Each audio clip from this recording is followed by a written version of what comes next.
Hi everyone, in this video we'll solve problem 2.8 from the book Apply Thermodynamics McConkey and TDEastop. Here is a statement of the problem 8 from chapter 2. Calculate the internal energy and enthalpy of 1 kg of air occupying 0.05 meter cube at 20 bar if the internal energy is increased by 120 kilojoule as the air is compressed to 50 bar. Calculate the new volume occupied by 1 kg of the air. We need to calculate the internal energy, enthalpy, U1 H1 at the initial state volume V1 given, that is 0.05 meter cube, pressure P1 that is 20 bar, convert that into, multiply 10 to the power 5 to convert that into Newton per meter square. It says in this statement if internal energy increased 120 kilojoule, it means that increase in the internal energy is given, that is 120 kilojoule. Final state. In the final state, the pressure P2 is 50 bar, multiply 10 to the power 5 to convert into Newton per meter square. Also calculate the new volume. V2 is also a requirement. So there is three things that has been asked in this statement, that is the internal energy at the initial state, enthalpy, specific enthalpy at the initial state, and then volume of the final state. There is some constant that you must be familiar with it in order to solve such kind of problems. That is, gas constants for air is 287 joule per kg Kelvin. Cp value of air is 1.005 kilojoule per kg.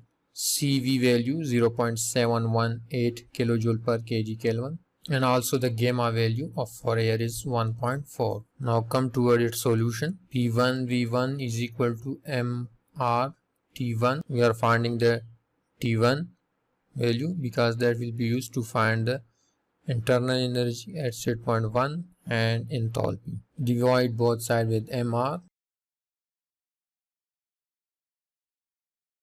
So it is P1, it is V1, M is 1, mass is given, that is 1 kg. R is, after solving this you will get the T1 value and it is 348.3 Kelvin. Now internal energy at state point 1 is equal to Cv T1. Cv value is T1. Solve this, you will get internal energy at state point 1 250.1 kilojoule per kg.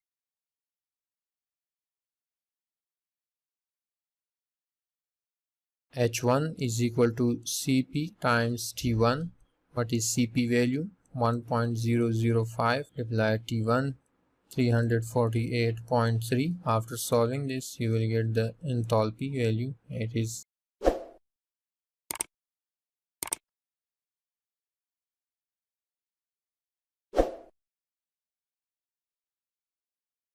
next in the statement it is asked to find the final volume V2. In order to find the V2 value, we will require the T2 value. If you find the T2 value, you must be required internal energy U2 value.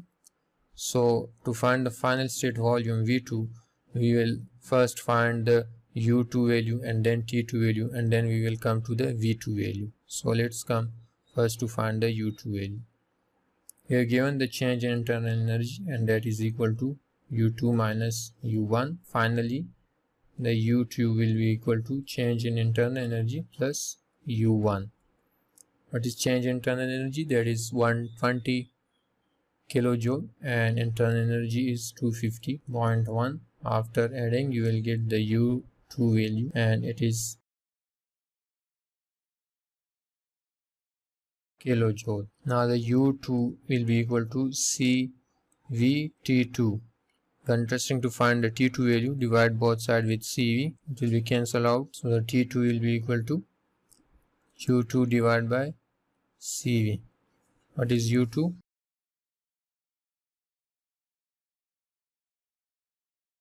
After solving you will get the T2 value, that is 515.5 Kelvin. Again the ideal gas equations, P2 2v2 is equal to mr T2. Now this time we will find it for the T2.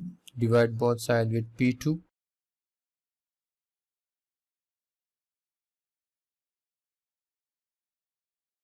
Now put the values of mr T2 P2 to find the V2 value.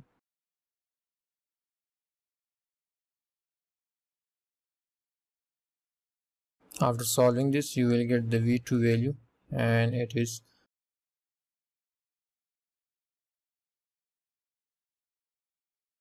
and this is our final answer. I hope you understand. If you still have confusion, you can ask in the comment section. Please subscribe my channel if you haven't subscribed yet, and also share with your friends and colleagues for supporting me. Thank you so much.